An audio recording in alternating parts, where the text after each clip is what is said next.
जब 1971 में आज़ादी का आंदोलन हुआ, उसमें जमात ने पाकिस्तानी सेना का साथ दिया।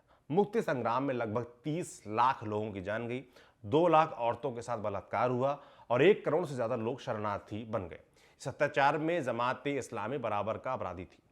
उसके प्रॉक्सी गुट और कई बड़े नेता युद्ध अपराध में शामिल थे। बांग्लादेश बनने के बाद शेख मुजीब ने जमात पर बैन लगा दिया, लेकिन युद्ध अपराध के दोषियों को ठीक सजा नहीं मिल पाई। जमात के ज्यादातर नेता या तो पाकिस्तान भाग चुके थे या अंडरग्राउंड हो गए थे। शेख मुजीब की हत्या के बाद उन्हें फिर से पनपने का मौका मिला। 1977 में जियाउर रहमान की सरकार ने संविधान से सेकुलरिज्म का सिद्धांत निकाल लिया। इससे इस्लामी पार्टियों का रास्ता साफ हो गया था।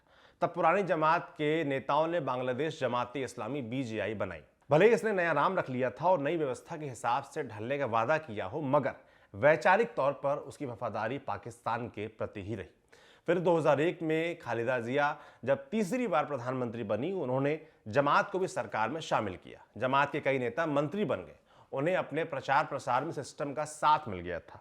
इस दौर में जमात सबसे तेजी से आगे बढ़ी, लेकिन 2009 में उन्हें तब झटका लगा जब शेख हसीना दोबारा प्रधानमंत्री कुर्सी पर आईं। उन्होंने 1971 वॉर के दोषियों को सजा दिलाने के लिए इंटरनेशनल क्राइम ट्रिब्यूनल (ICT) बनाया। ICT ने जमात के कई नेताओं को दोषी ठहराया, कईयों को मौत की सजा भी हुई। उनमें से एक मोतियुर रहमान निजामी तो खालिदा जिया की सरकार में मंत्री रह चुका था। फांसी के वक्त वो जमात का चीफ था। 2013 में सुप्रीम कोर्ट ने जमात का रजिस्ट्रेशन भी रद्द कर दिया था। उसके चुनाव लड़ने पर पाबंदी लगा दी थी। इस तरह उसका राजनीतिक दखल कम किया गया। शेख हसीना कोई परफेक्ट लीडर नहीं थी। उनके खिलाफ भी मानवाधिकार उल्लंघन और तानाशाही बरतने के आरोप लगते हैं, लेकिन उन्होंने इस्लामी कट्टरपंथ को काबू करके रखा। हर देश में ऐसे एलिमेंट्स होते हैं जो हमेशा अराजकता फैलाना चाहते हैं। उनको कंट्रोल में रखना सरकार की जिम्मेदारी होती है। शेख हसीना ने यह काम बखूबी किया, इसलिए वो जमात की सबसे बड़ी दुश्मन बन गई थी।